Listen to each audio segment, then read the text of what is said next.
Mummy ಬಾಮ್ಮ ದೀಪ್ತಿ ಬಾ ಕುತ್ಕೋ ಬಾ. ಯಾಕೋ ಒಂಥರ ಬೇಜಾರಾಗ್ತಾ ಇದೆ ಅಮ್ಮ. ಯಾಕಮ್ಮ ಏನಾಯ್ತು? ಮಮ್ಮಿ ನನ್ನ ಜೀವನದಲ್ಲಿ ತುಂಬಾ ದೊಡ್ಡ ತಪ್ಪು ಮಾಡ್ಬಿಟ್ಟೆ ಮಮ್ಮಿ. ಆ ಗಿರೀಶ್ ನಂಬಿ ಮೋಸ ಹೋಗ್ಬಿಟ್ಟೆ ಮಮ್ಮಿ. ನಿಮ್ ಮರ್ಯಾದೆನೂ ತೆಗ್ದೆ, ಪಪ್ಪನ ಮರ್ಯಾದೆನೂ ತೆಗ್ದೆ. ಈಗ ಪಪ್ಪನ ಹತ್ರ ಹೇಗೆ ಈ ವಿಷಯ ಹೇಳಿ ಅಂತಾನೆ ಗೊತ್ತಾಗ್ತಾ ಇಲ್ಲ. ನಾನು ಈ ವಿಷಯನ ನಿಮ್ ಡ್ಯಾಡಿ ಹತ್ರ ಮಾತಾಡಿಲ್ಲ ಅಲ್ಲ, ಯಾವ ರೀತಿ ಹೇಳಿ ಹೇಳು? ನಾನು ಏನು ಹೇಳಿಲ್ಲ. ನಿಮ್ ಡ್ಯಾಡಿಗೆ ಏನಾದ್ರೂ ಈ ವಿಷಯ ಗೊತ್ತಾದ್ರೆ ಪಪ್ಪ ಅವ್ರು ಹೆಂಗ್ ತಗೋತಾರೆ ಅನ್ನೋದೇ ನನಗೆ ಗೊತ್ತಾಗ್ತಾ ಇಲ್ಲ ಮಮ್ಮಿ. ಆ ಗಿರೀಶ್ ಒಳ್ಳೆಯವನಲ್ಲ ಮಮ್ಮಿ. ಮಮ್ಮಿ ಗಿರೀಶ್ಗೂ ನನಗೂ ಡಿವೋರ್ಸ್ ಆಗೋಯ್ತು. ದೀಪ್ತಿ ಏನಮ್ಮ ಹೇಳ್ತಿದೀಯ ನೀನು? ಅಲ್ಲ ಡಿವೋರ್ಸ್ ಆಗೇ ಹೋಯ್ತಾ? ಹೌದು ಮಮ್ಮಿ, ಡಿವೋರ್ಸ್ ಆಗೋಯ್ತು. ದೀಪ್ತಿ ನೀನು ಇಲ್ಲಿದೆಯಾ?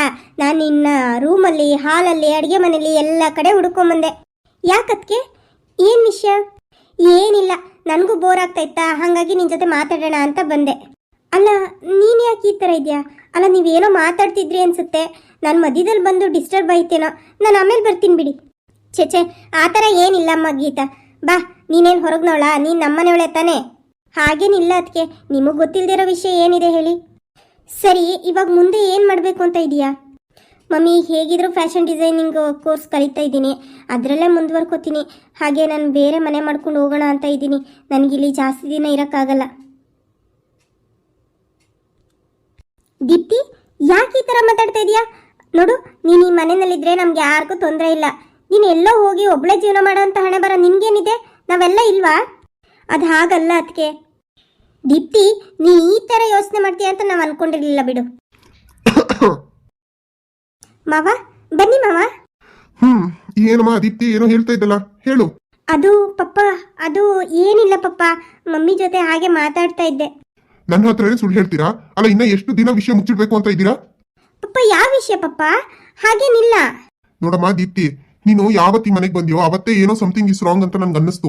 ಆದ್ರೆ ನಾನು ಏನನ್ನು ಕೇಳಕ್ ಹೋಗ್ಲಿಲ್ಲ. ನೀವೇ ಏನಾದ್ರೂ ಒಂದ್ ವಿಷಯ ಹೇಳ್ತೀರಾ, ಹೇಳ್ದಾಗ ಕೇಳೋಣ ಅಂತ. ಆದ್ರೆ ಇಷ್ಟು ದಿನ ಆದ್ರೂ ನೀವು ಹೇಳಲೇ ಇಲ್ಲ. ಈಗ್ಲೂ ಆ ವಿಷಯನ ಮುಚ್ಚಿಡ್ಬೇಕು ಅಂತಾನೆ ಟ್ರೈ ಮಾಡ್ತಾ ಇದೀರಲ್ವಾ? ರೀ, ಯಾವ ವಿಷಯದ ಬಗ್ಗೆ ಮಾತಾಡ್ತಾ ಇದ್ದೀರಾ? ನಮ್ಗೇನು ಗೊತ್ತಾಗ್ತಾ ಇಲ್ಲ. ಸಾಕು ಗಂಗು, ನಮ್ಮನೆಯಲ್ಲೇ ನನ್ನನ್ನು ಹೊರಗ್ನವನಾಗಿ ಮಾಡ್ಬೇಡ ನೀನು. ನೋಡು, ನನ್ಗೆ ವಿಷಯ ಎಲ್ಲ ಗೊತ್ತಾಗಿದೆ. ಅಲ್ಲಮ್ಮ ದೀಪ್ತಿ, ಈ ವಿಷಯನ ನನ್ನ ಹತ್ರನೇ ಹೇಳ್ಬೋದಿತ್ತು ತಾನೇ ನೀನು. ಪಪ್ಪ ಈ ತರ ಮಾಡ್ತಿದ್ದಾನೆ ಪಪ್ಪ, ನಾನು ಈ ತರ ಮಾಡಿದೀನಿ ಪಪ್ಪ ಅಂತ ನನ್ನ ಹತ್ರ ಹೇಳಿದ್ರೆ ನಾನು ಏನ್ ಮಾಡ್ತಾ ಇದ್ದೆ ಹೇಳು? ಅದು ಪಪ್ಪ, ನೀವ್ ಯಾವ್ದ್ರ ಬಗ್ಗೆ ಮಾತಾಡ್ತಾ ಇದ್ದೀರಾ? ಗಿರೀಶ್ನ ಅರೆಸ್ಟ್ ಮಾಡಿರೋ ಪೊಲೀಸ್ನವರು ನನಗೆ ಫೋನ್ ಮಾಡಿದ್ರು. ನೀವು ಕಂಪ್ಲೇಂಟ್ ರಿಜಿಸ್ಟರ್ ಮಾಡ್ಬೇಕಂತೆ, ಸ್ಟೇಷನ್ ಹೋಗ್ಬೇಕಂತೆ.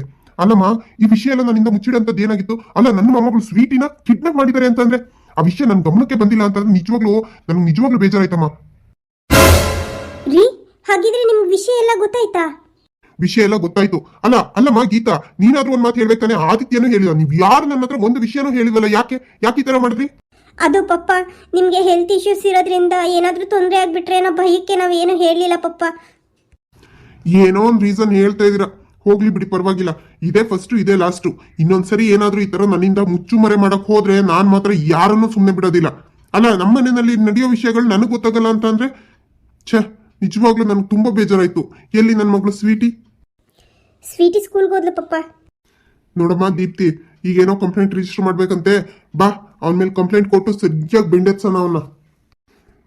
ಅಲ್ಲಮ್ಮ, ಡಿವೋರ್ಸ್ ಕೊಟ್ಟೆ ಅಂತ ಯಾಕಂಗ ಹತ್ಕೊಂಡು ಹೇಳ್ತಾ ಇದೀಯಾ ನೀನು?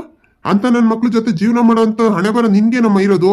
ನೋಡು, ನಿನ್ನ ರಾಣಿ ತರ ಬೆಳೆಸಿದೀನಿ, ಮುಂದೆನೂ ರಾಣಿ ತರನೇ ನೋಡ್ಕೋತೀನಿ. ಯಾವನ ಅವಶ್ಯಕತೆನೂ ಇಲ್ಲ. ನಾನು ಇರೋವರೆಗೂ ನೀನ್ ಯಾರಿಗೂ ಎದುರೋ ಅವಶ್ಯಕತೆನೂ ಇಲ್ಲ. ಬಾ, ಈಗಲೇ ಹೋಗಿ ಕಂಪ್ಲೇಂಟ್ ರಿಜಿಸ್ಟರ್ ಮಾಡ್ಸೋಣ. ಪಪ್ಪ ಬೇಡ ಪಪ್ಪ.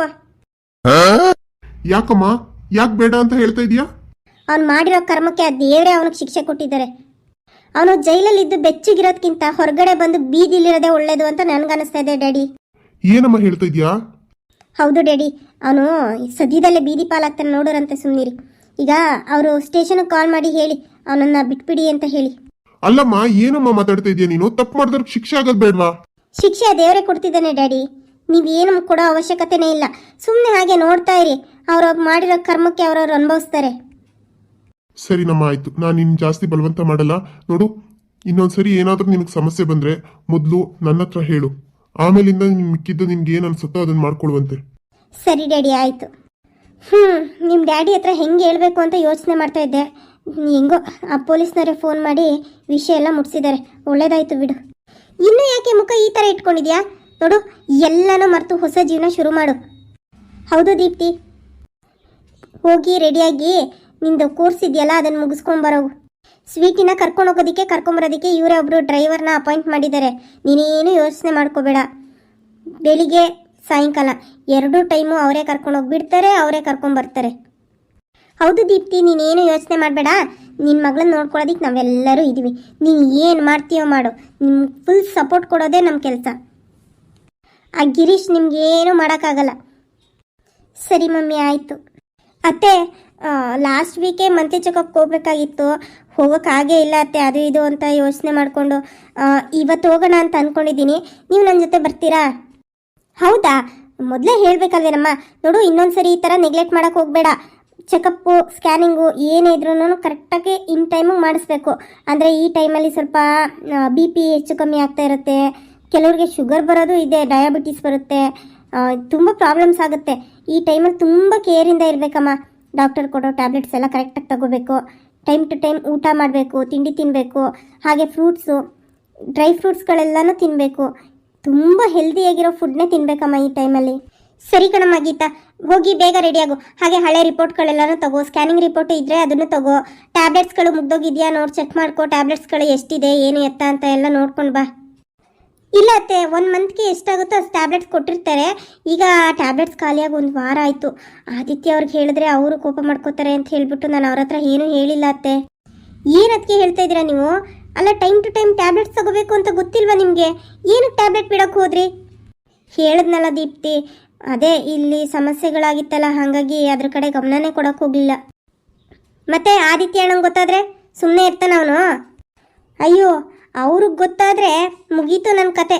ಗ್ರಾಚಾರನೇ ಬಿಡಿಸ್ತಾರೆ. ಅವನು ಅಷ್ಟೇ ಅಲ್ಲಮ್ಮ, ನಾವು ಗ್ರಾಚಾರ ಬಿಡಿಸ್ತೀವಿ ನೋಡು. ಇನ್ಮೇಲೆ ಟೈಮ್ ಟು ಟೈಮ್ ಕರೆಕ್ಟಾಗಿ ಟ್ಯಾಬ್ಲೆಟ್ಸ್ ತಗೋಬೇಕು. ನೀನು ಈ ಥರ ಎಲ್ಲ ಇದ್ರೆ ಆಗಲ್ಲಮ್ಮ ಗೀತಾ. ಅಲ್ಲ ಅತ್ತೆ, ಇವಾಗ ಹಿಂಗಂತೀರಾ? ಹಿಂದೆ ಎಲ್ಲ ಟ್ಯಾಬ್ಲೆಟ್ಸೇ ಇತ್ತಾ? ಡಿಲ್ವರಿಗೇ ಹಾಸ್ಪಿಟಲ್ಗೆ ಹೋಗ್ತಿರ್ಲಿಲ್ಲ ಅಂತ ಕಾಲ. ಆಗ ಮನೆಯಲ್ಲಿ ಡಿಲ್ವರಿ ಮಾಡಿಸ್ಬಿಡ್ತಿದ್ರು. ಅದು ಆ ಕಾಲ ನಮ್ಮ. ಆ ಕಾಲ ಬೇರೆ, ಈ ಕಾಲ ಬೇರೆ. ಸರಿ ಆಯಿತು ಬಿಡಮ್ಮ, ಹೋಗಲಿ. ಆಗಿದ್ದಾಯ್ತು, ಹೋಗಿ ರೆಡಿಯಾಗ್ಬಿಟ್ಟು ಬರೋಗು. ಇನ್ಮೇಲಾದರೂ ಕರೆಕ್ಟಾಗಿ ಟೈಮ್ ಟು ಟೈಮ್ ತಗೊಳ್ಳೋವಂತೆ. ಸರಿಯತ್ತೆ, ಆಯಿತು. ಆಗಿದ್ರೆ ರೆಡಿಯಾಗ್ಬಿಟ್ಟು ಬರ್ತೀನಿ. ದೀಪ್ತಿ, ನಂದು ಸ್ವಲ್ಪ ಜ್ಯುವೆಲ್ರೀಸ್ ಎಲ್ಲ ಇದೆ, ಅದನ್ನು ನಾನು ನಿನಗೆ ಕೊಡ್ತೀನಿ. ನೀನು ಅದನ್ನು ಒಂದು ಬ್ಯಾಂಕ್ ಲಾಕರ್ ಮಾಡಿಸ್ಬಿಟ್ಟು ಅಲ್ಲಿ ತೊಗೊಂಡೋಗಿ ಇಟ್ಕೊಂಡ್ಬಿಡು. ಅಮ್ಮ, ಅದರ ಅವಶ್ಯಕತೆ ಈಗ ಏನಿದೆ ಹೇಳು? ಸದ್ಯಕ್ಕೆ ನಿನ್ನ ಹತ್ರನೇ ಇರಲಿ, ನನಗೆ ಬೇಕಾದಾಗ ನಾನು ಇಸ್ಕೊತೀನಿ. ದೀಪ್ತಿ, ಹೀಗೆ ಅಂತೀನಿ ಅಂತ ಏನೋ ಅನ್ಕೊಳಕ್ಕೆ ಹೋಗಬೇಡ. ಅಲ್ಲ, ನೀನು ಯಾಕೆ ಇನ್ನೊಂದು ಮದುವೆ ಆಗಬಾರ್ದು? ಅಲ್ಲ ಮಮ್ಮಿ, ಅಲ್ಲ, ಈ 1 ಮದುವೆ ಮಾಡಿಕೊಂಡೆ ಈ ಹಣೆ ಬರ ನಂದು. ಇನ್ನೊಂದು ಮದುವೆ ಮಾಡಿಕೊಂಡು ಇನ್ನೂ ಹಿಂಸೆ ಅನ್ಬೋಸು ಅಂತನಾ? ಯಾಕಮ್ಮ ದೀಪ್ತಿ, ಯಾಕೆ ಆ ಥರ ಹೇಳ್ತೀಯ? ಅಲ್ಲ, ಮದುವೆ ಅಂತ ಅಂದರೆ ಒಂದು ಜೀವನದೊಂದು ಘಟ್ಟ ಕಣಮ್ಮ. ಈಗ ನಾನು, ನಿಮ್ಮಪ್ಪ, ಆದಿತ್ಯ, ಗೀತಾ ಎಲ್ಲರೂ ಗಂಡ ಹೆಂಡತಿ ಜೊತೆಯಾಗಿರ್ಬೇಕಾದ್ರೆ ನೀನೊಬ್ಳು ಗಂಡನ ಬಿಟ್ಟೆ ಅಂತಂದರೆ ಆ ಥರ ತಪ್ಪು ತಿಳ್ಕೊಳಕ್ಕೆ ಹೋಗಬೇಡ. ಅಲ್ಲ, ನೀನು ಒಬ್ಳೆ ಒಂಟಿ ಜೀವನ ಮಾಡೋ ಅಂಥದ್ದು ಏನಿದೆ ಹೇಳು? ಎಲ್ಲರೂ ಒಂದೇ ಥರ ಇರಲ್ಲ ಅಲ್ವೇ ನಮ್ಮ ದೀಪ್ತಿ? ನಿನ್ನ ಜೀವನ ಮುಂದೆ ಚೆನ್ನಾಗಿರಲಿ ಅಂತಲೇ ನಾವು ಆಸೆ ಪಡೋದು. ನೋಡು, ಒಳ್ಳೆ ಹುಡುಗನ ನಾವು ಹುಡುಕ್ತೀವಿ, ನೀನು ಮದುವೆ ಮಾಡ್ಕೊ. ನಿನ್ನ ಜೀವನದಲ್ಲಿ ತುಂಬ ಚೆನ್ನಾಗಿರ್ತೀಯ ಅನ್ನೋ ನಂಬಿಕೆ ನನಗಿದೆ. ಅದೇನೋ ಗೊತ್ತಿಲ್ಲಮ್ಮ, ಸದ್ಯಕ್ಕಂತೂ ನನಗೆ ಇನ್ನೊಂದು ಮದುವೆ ಮಾಡ್ಕೊಳ್ಳೋ ಉದ್ದೇಶನೂ ಇಲ್ಲ, ಆಸೆನೂ ಇಲ್ಲ, ಆಸಕ್ತಿನೂ ಇಲ್ಲ. ನಾನು ನನ್ನ ಕಾಲ ಮೇಲೆ ನಾನು ನಿಂತ್ಕೋಬೇಕು. ನನ್ನ ಜೀವನ ನಾನು ವಾಲಂಟಿಯರ್ಗೆ ಇಂಡಿವಿಜುವಲ್ ಆಗಿ ನಿಭಾಯಿಸಬೇಕು ಅನ್ನೋದೇ ನನ್ನ ಆಸೆ. ನೋಡಮ್ಮ, ನಾನು ಈ ವಿಚಾರದಲ್ಲಿ ನಿನಗೆ ಜಾಸ್ತಿ ಬಲವಂತ ಮಾಡೋಕ್ಕೆ ಹೋಗಲ್ಲ. ನಿನ್ನಿಷ್ಟ ಕಣಮ್ಮ. ನೀನು ಯಾವತ್ತು ಅಮ್ಮ ನನಗೆ ಇನ್ನೊಂದು ಮದುವೆ ಮಾಡಿಸು, ನನಗೆ ಗಂಡ ಬೇಕು ಅಂತ ಅನ್ನಿಸ್ತಾ ಇದೆ, ನನಗೆ ಒಂಟಿ ಜೀವನ ಸಾಕಾಗಿದೆ ಅಂತ ಹೇಳ್ತೀಯೋ ಅವತ್ತೇ ನಾನು ಇನ್ನು ಮದುವೆ ಮಾಡಿಸ್ತೀನಿ. ಸರಿ ಅಮ್ಮ, ಆಯಿತು. ನಾನಿನ್ನು ಹೊರಡ್ತೀನಿ. ಸರಿ ಆಯ್ತಮ್ಮ, ಹುಷಾರು. ನಿನ್ನ ಗಂಡ ಮೊದಲೇ ಕಿರಾತಕ ಇದ್ದಂಗಿದ್ದಾನೆ. ಹೊರಗಡೆ ಎಲ್ಲಾದರೂ ಓಡಾಡ್ಬೇಕಾದ್ರೆ ಏನಾದ್ರು ಹೆಚ್ಚು ಕಮ್ಮಿ ಮಾಡಿಬಿಟ್ರೆ ನೀನು ಹುಷಾರಲ್ಲಿ ನೀನು ಇರೋ ಮಗಳೇ. ಅವ್ನು ನನ್ನೇನು ಮಾಡೋಕ್ಕಾಗುತ್ತೆ ಮಮ್ಮಿ? ಅವ್ನು ನನ್ನೇನು ಮಾಡೋಕ್ಕಾಗಲ್ಲ. ಅಷ್ಟು ಧೈರ್ಯ ಇದ್ದಿದ್ರೆ ನನ್ನ ಮುಂದೆ ಬಂದು ಜಗಳ ಆಡ್ತಿದ್ನೋ, ಹೊಡೆದಾಡ್ತಿದ್ನೋ, ಅಥವಾ ಏನು ಮಾಡ್ತಿದ್ನೋ. ಈ ಥರ ಮಗುನ ಕಿಡ್ನ್ಯಾಪ್ ಮಾಡಿ ಹಿಂದೆ ಆಟ ಆಡ್ತಿರ್ಲಿಲ್ಲ.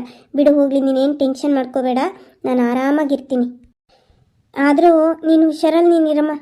ಸರಿ ಆಯಿತು, ನಾನು ಹೊರಡ್ತೀನಿ. ನೀನು ಹಾಸ್ಪಿಟಲ್ಗೆ ಹೋಗಬೇಕು ಅಂತಿದ್ಯಲ್ಲ, ಬಾ, ಎಲ್ಲರೂ ಒಟ್ಟಿಗೆ ಹೋಗೋಣ ಆಗಿದ್ರೆ. ಸರಿ ಆಯಿತು, ಇರು, ನಾನು ಒಂದು 10 ನಿಮಿಷ ರೆಡಿ ಆಗಿಬಿಟ್ಟು ಬಂದುಬಿಡ್ತೀನಿ. ಸರಿ ಮಮ್ಮಿ, ಆಯಿತು.